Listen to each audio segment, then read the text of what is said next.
Hey, all you Splinterheads, welcome back. Bronze Dragon here saying, hey, thanks for dropping by. I appreciate all the time you spend with me.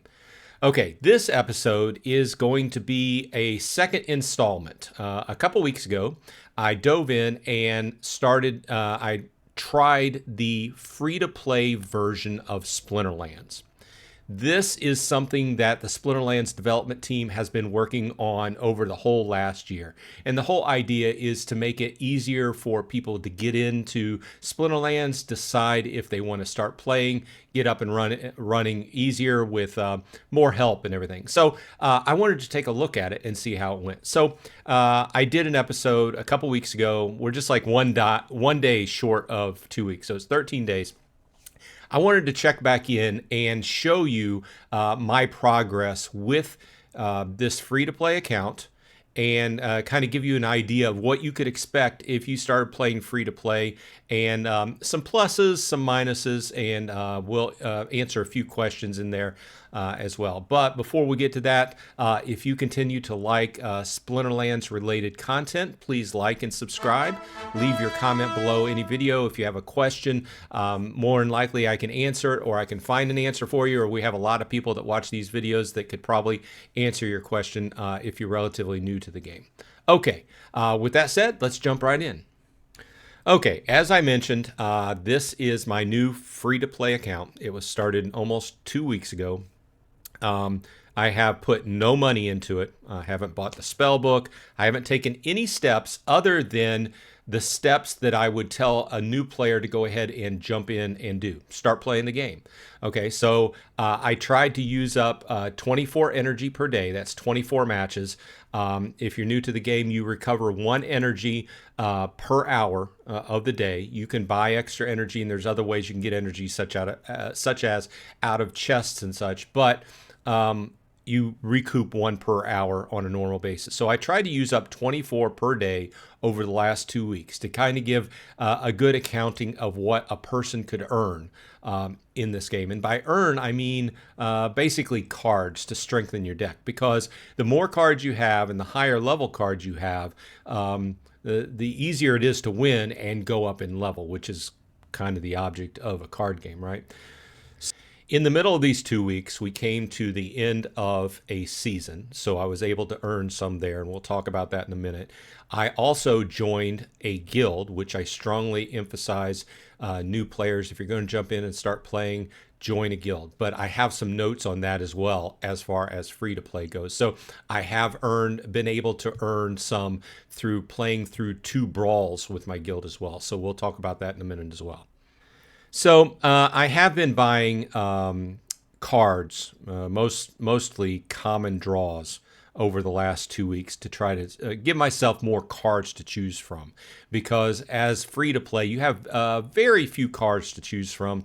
It's enough to give you, a new player, the idea of how to play, but you don't have a whole lot to choose from. And that's designed that way, and that's fine. But as you earn glint through playing and winning matches, you can use that to turn around and buy cards, which makes your deck stronger. So you can see where I stand after 2 brawls and the end of 1 season, which I only had played like a few days within that season anyway, so I didn't earn a whole lot.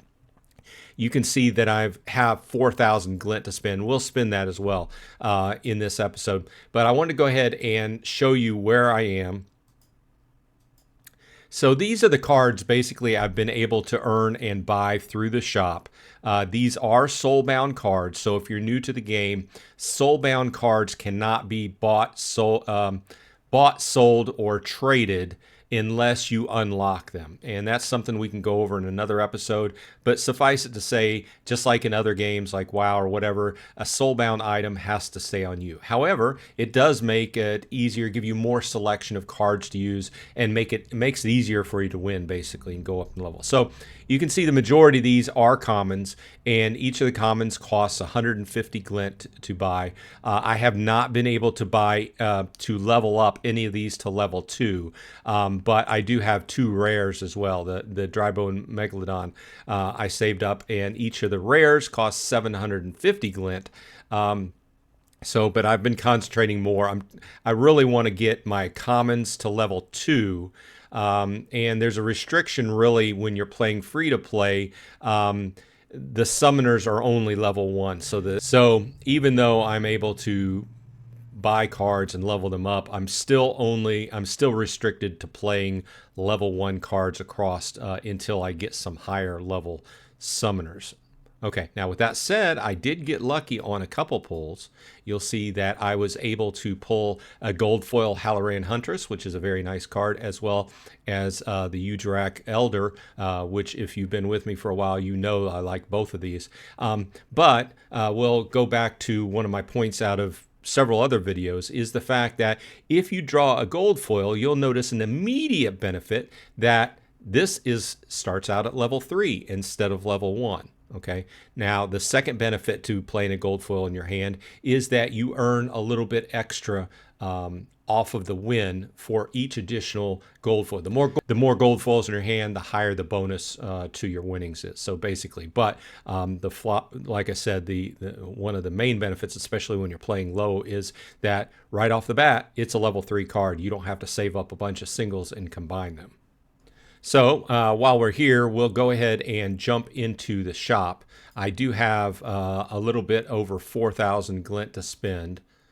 A bunch of tooltips popping up. One of the things that the team has been working on for newer players is that you're going to get all these pop-ups when you're new to the game, and they basically just describe different elements of the UI as you're starting to use them, and they describe different things to get you up and running and probably answer a lot of questions you have as you're learning the game. So I like that. So I think that I'm going to focus, since this is a brand new account.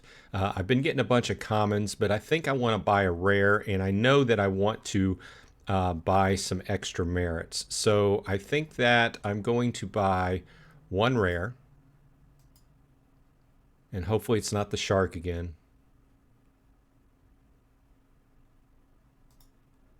All right, Thunderhoof Nomad with Reflection Shield. Definitely a good one. Now, that leaves me with 3,200. If I go down to merits, I can buy one full batch of merits, and I'll show you about those in a minute. But I definitely think those bring a lot of strength to your deck, especially when you're starting off. And I'm going to show you what we're going to do with those merits here in a minute. And I have 1,200 left, so let's go ahead and buy one more rare.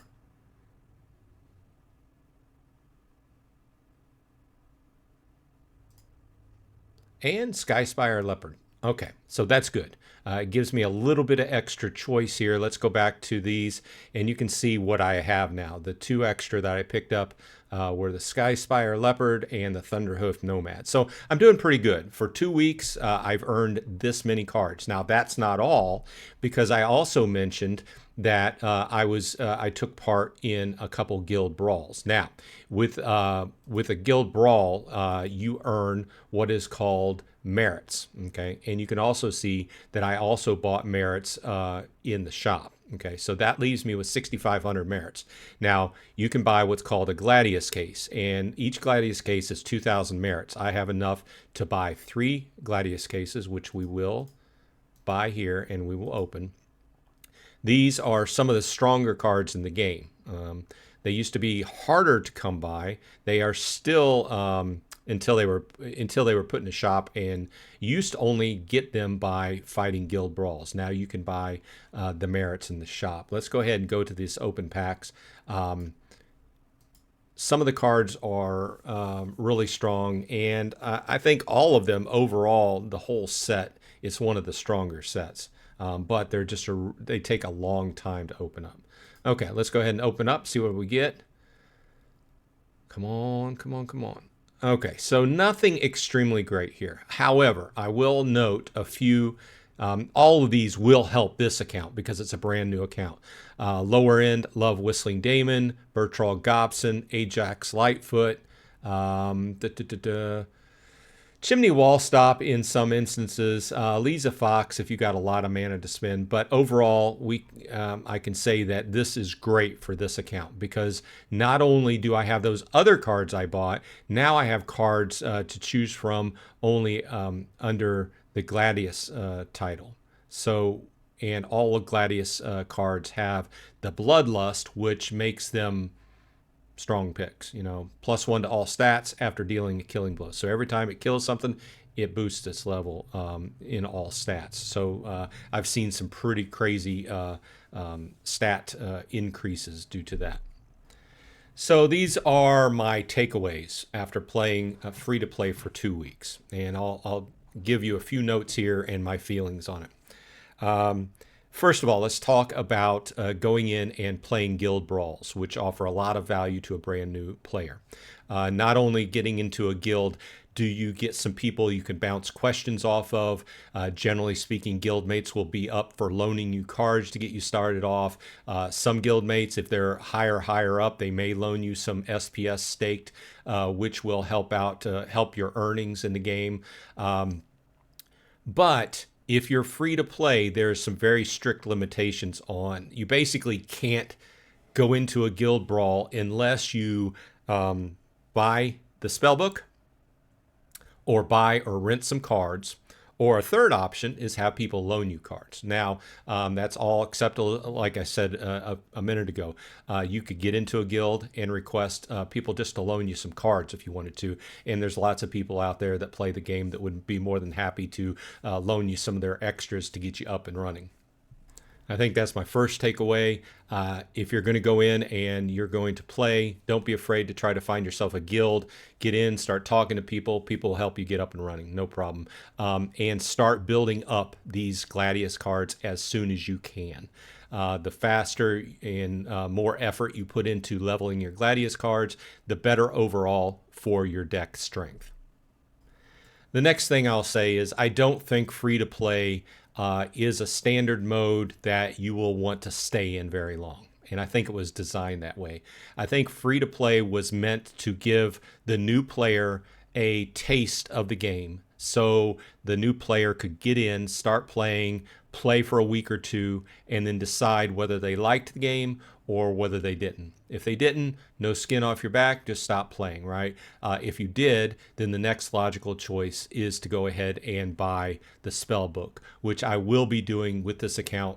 I think that I might take this another week just to see how far I can get. But logically speaking, I think that free-to-play users are limited to Bronze 2 at the most. Most people will probably find themselves hitting Bronze 2 and then fluctuating back down to Bronze 3 just because you are limited to level 1 summoners and level 1 cards. As you unlock cards, and in the case of summoners, you can't unlock summoners. In free-to-play, you would have to buy that spell book to get summoners, or you would have to go into the market and either buy or rent summoners and other cards. So I think it's logically positioned there, but I don't think most people would be happy with getting into free-to-play and think you're going to play there for months and months. Is it possible? Yes, but it's highly limited. Just taking a look at my average wins, my wins were getting me between 28 and 32 glint right in there, So I did have to loan a couple summoners from one of my other accounts to this account to be able to even play in guild brawls. So I think that is the only thing that I can say I kind of fudged on a little bit. Meaning that I loaned it from one of my main accounts. If you were a brand new player, you would have to either have somebody loan summoners to you and some other cards, or you would have to just go into the market and rent them or buy the spell book.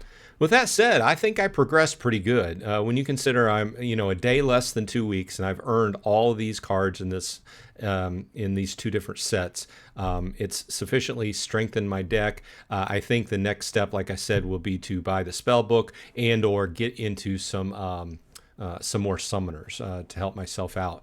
We'll see how this progresses. I enjoyed myself. It's been fun. Like I said, playing free-to-play is highly limited, but I think they developed it well. And I think that going into the new player experience as it's improved further, working towards the goal of releasing on the mobile app whenever it is this year. I think it's in a much better situation than it was last year at this point. So fingers crossed. I'm looking forward what the team has in store for Splinterlands in 2025. If you have any questions, if you're new to play, if you haven't started playing and you're interested, please use my ambassador code in the show notes to get started, and drop any questions you have in the comments. One of us, like I said, will probably have an answer for you. Otherwise, if you're interested, I do have a weekly live stream. It occurs Saturday at 11:30 Eastern time. It's called the Saturday Morning Stand Up, and we talk Splinterlands and a few other games for about an hour. So with that said, this has been Bronze Dragon. Thanks for hanging around with me. I hope everyone on your side is happy and healthy. And if you're here in the US, I hope you're warm. This has been Bronze Dragon. I'll see you in Splinterlands.